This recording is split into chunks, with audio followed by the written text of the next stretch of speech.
Welcome to Diaries of an Entrepreneur, where we uncover the real stories behind the journey, the wins, the losses, and the lessons that shape entrepreneurs and investors just like you. In each episode, we go behind the scenes and we highlight reels to bring you the truth about building, scaling, and living the entrepreneurial life. This is more than just business. This is Diaries of an Entrepreneur. Let's dive in. I want to start at the beginning. What inspired you to launch True North Kitchen and Bath? I mean, that's a great question. I was running previously to True North Kitchen and Bath, a paving company, a branch office we opened up in 2013. I was doing that for 5 years, and I was actually on a project, a backyard retaining wall patio fire pit project, working with you. You had brought in my team, a hardscaping team, and we were standing on the side of this hill like this. It's like a 80-degree hill. You could barely even fit on it and stand on it without falling, right? And I get a phone call from a longtime friend, an old roommate. We had worked together in the paving industry previously. He had relocated to East Coast to be with his wife's family at the time, and he had opened up a bathroom remodeling company in New England. And he'd been doing that for a bunch of years, and he had just received this big award for being the newcomer rookie of the year as a dealer for this bath product business. He called me from Miami, Florida from this awards event, and I'm standing on the side of the hill with you, and he goes, "Hey, there's an opportunity. Do you want to start a company with me? I want to move back to the West Coast and let's open up a bathroom remodeling business. We can get the exclusive dealership rights to a ton of zip codes for an exclusive product. Let's go." And I said, okay.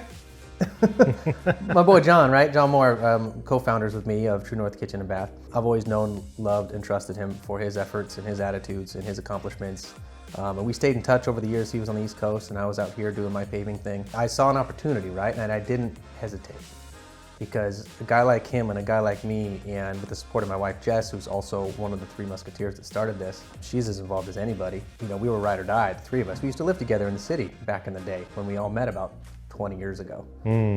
So this great opportunity to open up a bath remodeling company. There was a dealership available in an incredible market here in the San Francisco Bay Area, and we had it all. It was all ours, exclusive. And so that was one of the things that was very exciting. You know, because starting a business, one of the things that is important is lead flow, right? How do you attract customers? How do you get the phone to ring? You need that.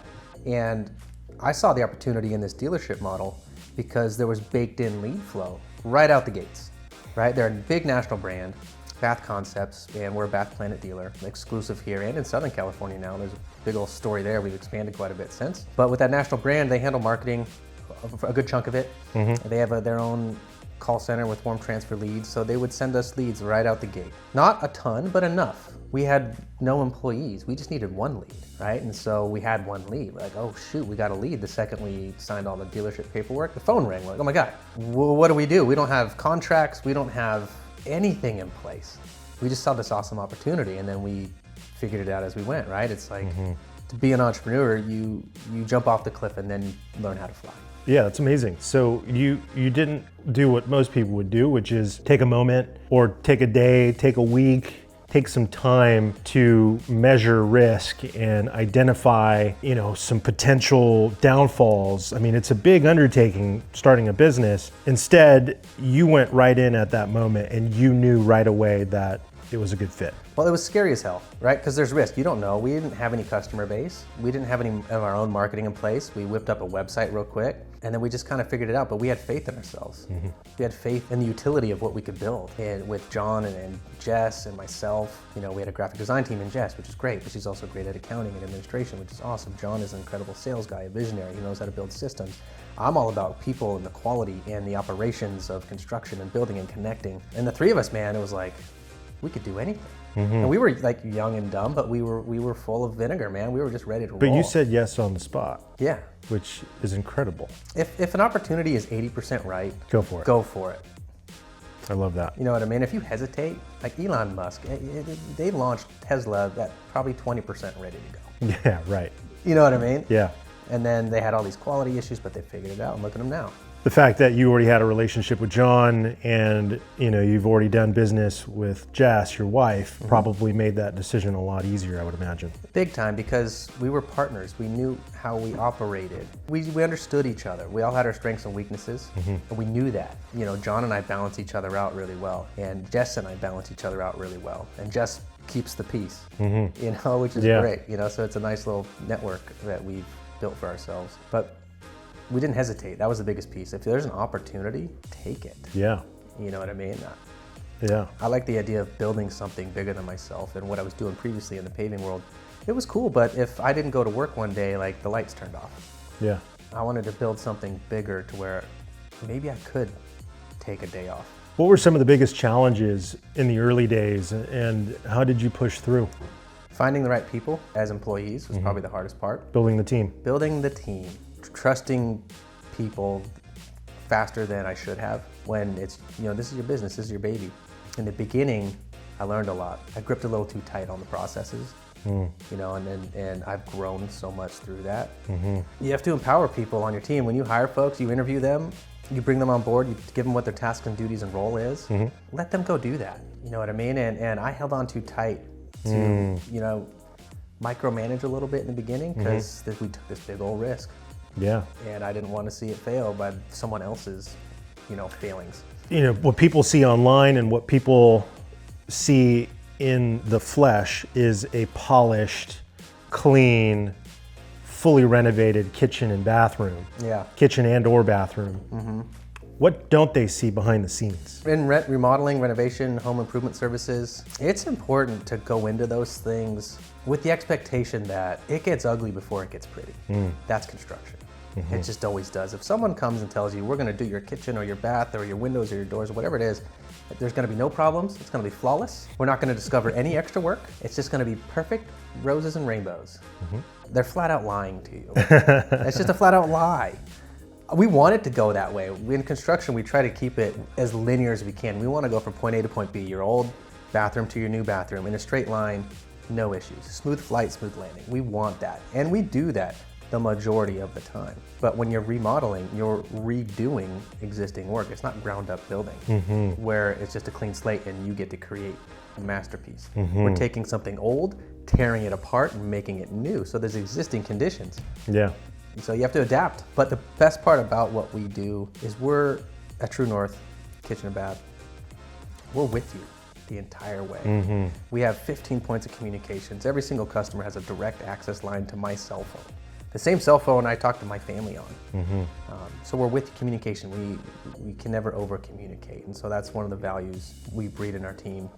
I love that. The Broadway plays, the live theater, you see a beautifully choreographed, wonderfully scripted show that the audience is engaged with and a lot of the times will love. Yeah.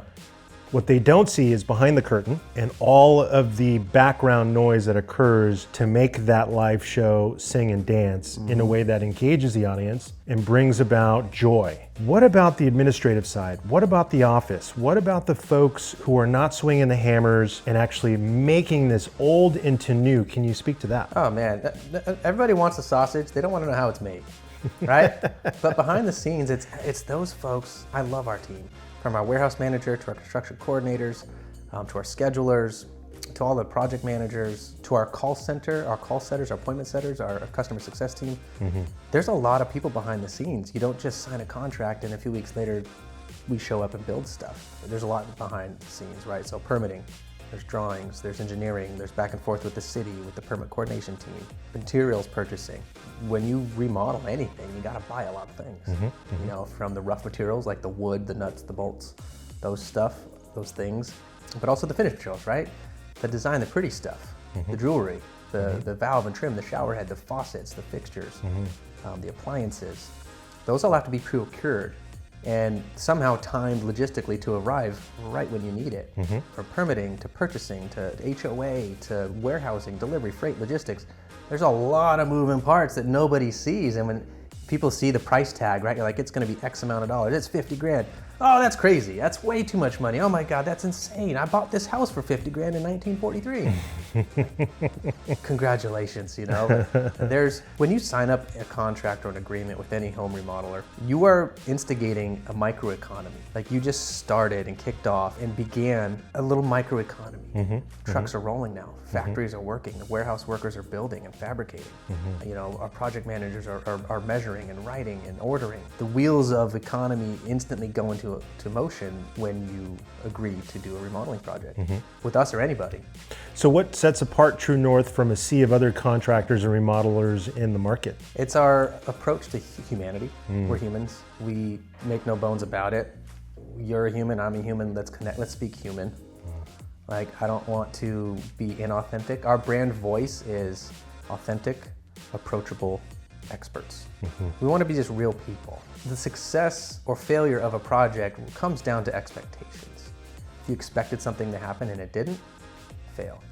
If you expected something to happen and it did, success. We try to exceed those expectations primarily by being honest, authentic, and approachable. So you don't get blindsided or hoodwinked or bait and switched or anything like that. We want you to know, like, this is what's going to happen, X, Y, and Z.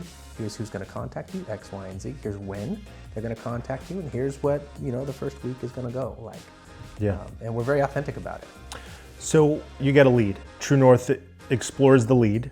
They visit the property. They meet with the homeowner. What are some of the first things that True North does in that process, in that sales process and discovery and journey with the homeowner? Yeah, great question. I mean, the first thing is to figure out what the story is with the homeowner, with the customer, with the human. What is their story? Where did they come from? Where are they now? Where are they headed? Where do they want to be? Where do they want to go with this space, with this home?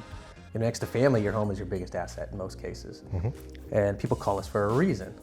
So our job is to figure out what their story is so that way we can figure out what the problem is. And then if we don't know what the problem truly is, the right, real, final, we can't propose a solution. So we try to dig deep and connect and get the real story so that way we can formulate the right solution.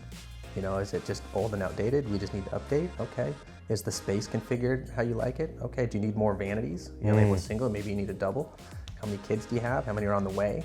How's the space used? How do you want to use it? And then we figure out the style, you know? How do you balance form and function in your designs at True North? Yeah, it's a great question. It depends on the homeowner. Some people, they want to be a very unique design. They want to be one of a kind. They want to have something no one's ever done. They want that signature look. Okay, cool, let's do that. Some people, they just want it to function. Their tiny little shower's too small for them. They need to make it bigger, but there's a closet in the way. How do we figure that one out? They care more about a bigger shower than they do about that closet. So that's more of a form thing. A function thing. So it depends on the homeowner. We listen, right? We use our ears and eyes before we use our mouth. I love that. You know what I mean? That's the idea. Is there a particular project that really stuck with you or one that reminded you of why you do what you do? Yeah, totally. I mean, there's a lot. I love doing what we do, what I do. There's one actually not far from here, down the street. It was for a woman who was wheelchair bound. And it was a 1940s home. They had a huge 6-foot cast iron tub, a tiny little closet of a shower, cave shower. It was all lath and plaster, really thick, heavy, crazy walls. There was no room for her to really maintain her hygiene, you know, and take a shower, brush her teeth, go to the bathroom. So she had to have a lot of help. A lot of people helped her. So we came in, redesigned the space completely, made it ADA compliant. So she could have space for the first time when we were done. Got the after photos with her. There were tears. We were hugging and high-fiving. And it was awesome. And she could actually get in and out of the shower now on her own because of the features we built into it, the bench seat and the grab bars. We relocated the shower valve so it was more convenient for, you know, the process, added storage. It was just such a good project for the Finn family down the street. I'll never forget that one. What are some of your favorite reactions from a customer when a remodel is completed? Favorite reactions, man. People, hugs. Yeah. When people give you a hug, they're like, my goodness, I didn't know how bad I really needed this until I see it now. Oftentimes it's children of older folks that are helping their parents or their grandparents go from like a bathtub to a shower. Something that's more usable and safe.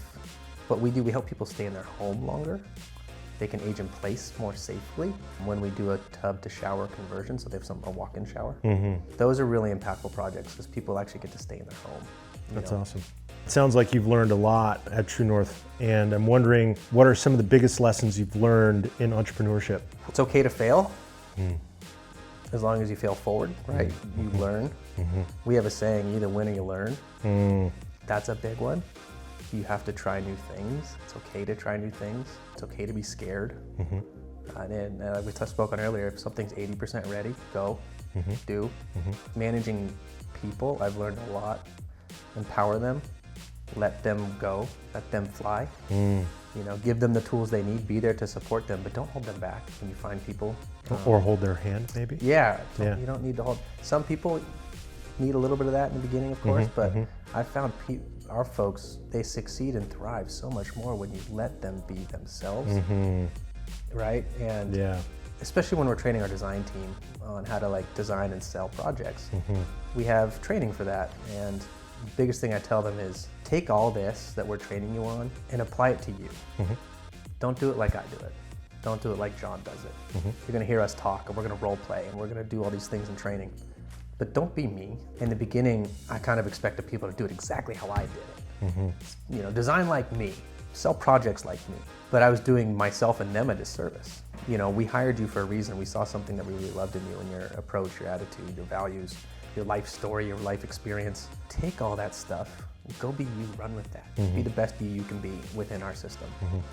And our culture thrives because of that. We celebrate success because of that. We allow an independent journey in their role. As long as they do their job, they do it well, boom, go do it. For those who are trying to start a service-based business, particularly a remodeling company, what would you tell them and what sort of advice would you give today in 2025? That's a good question. In any business, and particularly a remodeling business, you need leads, you need sales, and then you need installs. In that order. And there's a pendulum that swings. Sometimes you have phone, if you're blessed and the phone's ringing too much, you don't have any sales guys, you don't have any installers, okay, well go get more salespeople, designers, and go get more installers. And it moves. Sometimes you have not enough sales and too many installers waiting around. Sounds like a game of whack-a-mole. It's a game of whack-a-mole. But eventually the roller coaster, it smoothens out. Just hang on. Just go for it. But make sure you focus on getting leads, sales, and installs, and then you build the systems around it and the culture. What's next for True North Kitchen and Bath, and how can people work with you? Well, what's next is we launched statewide now with our exclusive partnership with Home Depot. We're in 70 Home Depot stores now. Wow. We have end caps near the design center in all 70 stores. We are looking to just bolster that partnership in those territories. So we're in North Hollywood, up to Santa Barbara, up to San Luis Obispo, and then from Monterey all the way up to Santa Rosa and everywhere in between. So sharpening the skill sets and where we're at, because we just had a big expansion. So now it's about, let's solidify this and be the best humans we can be. I love that. I got some bonus questions for you. Your business or personal, but this is a series, on entrepreneurship, and being an entrepreneur, you're kind of melting personal and business together, and then there's a persona there, there's a character. We've launched a software business in the meantime. We're building out a CRM that does some really cool stuff. 3 words. 3 words. Grateful, passionate, real. So in the remodeling world, there are trends that occur. We've seen everything from mid-century modern to craftsman to luxury design. What's a design trend you love, and what is one you think is overrated currently? That's a good question. Good questions. I'm diverse in that. I like a lot of styles depending on the setting. I don't like super modern. I don't like super classic and traditional. I'm more of a transitional style, if you will. I like clean, but with character. I'm more of a transitional, somewhere between super modern and traditional, right? I like light colors. I like gray grout lines. I like black trims, but I also like marble with brushed gold. And like a moody blue on the wall. Something that's got some class. Yeah. A design that's overrated. It might be, although I just said I like black trims, it might be the black shower bases or black shower tiles. People are doing a lot of those these days, and we do it, it's great. But it doesn't age well. You gotta clean it, you see soap scum, this, that, and the other. The darker colored fit and finish materials. Probably is nice at first and then doesn't really weather too well. It doesn't, well, they see it on HGTV and they want that, it looks cool, it's great, it feels awesome, you feel fancy when you get it, but like. And that's why I love your business and your team, because you're, like what you said, you guys are real. And you provide real solutions with real context. And you help a customer or homeowner consider all of these things throughout the process, but then when the job's done, like you tell them a little bit about the future, which I think is very different than a lot of remodelers out in the marketplace, because they're quick to sell, they're quick to install, and then they're quick to say goodbye. Yeah, well then they're quick to just give you what you think you want. And that's great. But yeah, we'll be real with you. We'll tell you there's an implication to choosing that, or is there an implication to moving this wall? What does that mean? What does that do? What's the knock-on effect of that decision? Because we've done thousands of projects now. I mean, thousands. It's kind of like that insurance commercial. Like, we know a thing or two because we've seen a thing or two. So yeah, we like to be as helpful as we can. So doing thousands of projects, I'm sure you've come across some good, some bad, and some ugly. What is the biggest lesson you've learned on one of your hardest projects? It comes back to making sure you set expectations. That was one project in particular in the South Bay here. We thought these homeowners were super kind and friendly, and they were, but their expectation wasn't set properly. This was years ago now, so we've learned they had the expectation that there wasn't ever going to be an additional cost. And we discovered a lot of stuff behind the walls and under the floors. We were doing a zero barrier shower, right? Where you can roll right in, walk right in. There's no curb, nothing to step over. To do that, you have to lower the floor to get the sloping proper for the drain, because the drain now has to go lower than it was before. That's why showers you step up into just a little bit. So that way you can get a slope down to the drain without having to lower the framing. I don't want to get too technical, but we found a bunch of stuff and they absolutely were furious that it was a lot more work. I mean, we found 2 weeks of work extra that we couldn't see because it's behind the wall and under the floor. We can only price out what we can see. So there's always a bit of discovery on every project. We try to mitigate and eliminate that with our experience, what we know, and our know-how of predicting as much of the future as we can. That's through education of our design team and of our appointment setters. But that was a big one, that you can never emphasize proper expectations enough. So we try to do a good job of that best we can. I'm a big fan of your business name, True North Kitchen and Bath. I think True North means a lot to a business owner and an entrepreneur. What's your True North, Steve? And what keeps you grounded in business and in life? Good question. True North for us, it helps us every single day because we always have to ask ourselves, what is the right thing to do in this situation? And having the name True North that holds us accountable, it's an unchanging, unwavering guide for us. So if there's an instance where there's a small little issue on a project, to fix it, you have to do a lot of work, like rip the whole shower out or rip a whole cabinet down to fix one little blemish. We always do just that. If it takes a lot of work for a small fix, but that's the right thing to do, that's an example of why we named ourselves that, is to remind ourselves how we got here. We got here because we gave a shit. Yeah. You know, we actually do, we care, it matters. Your happiness matters, the quality matters. There's so many folks that have tried to sell me products to sell our customers, and we've just said no to.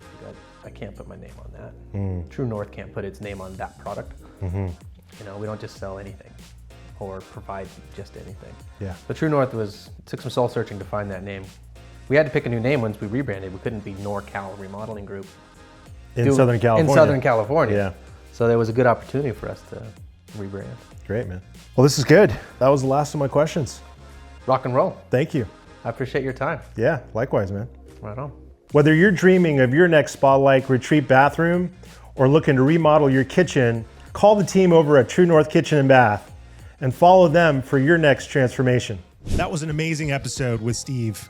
Steve Molof has been an entrepreneur for so many years. Him and I have been friends for over a decade. He's one of my best friends in business. And to build an 8-figure company from scratch takes a lot of guts, and it's not for everybody. However, if you do want to start a business, I hope that these episodes of Diaries of an Entrepreneur can really help you and inspire you to get going, to take your first step. If everything resonates with you guys, be sure to click the subscribe button below. It really helps us out.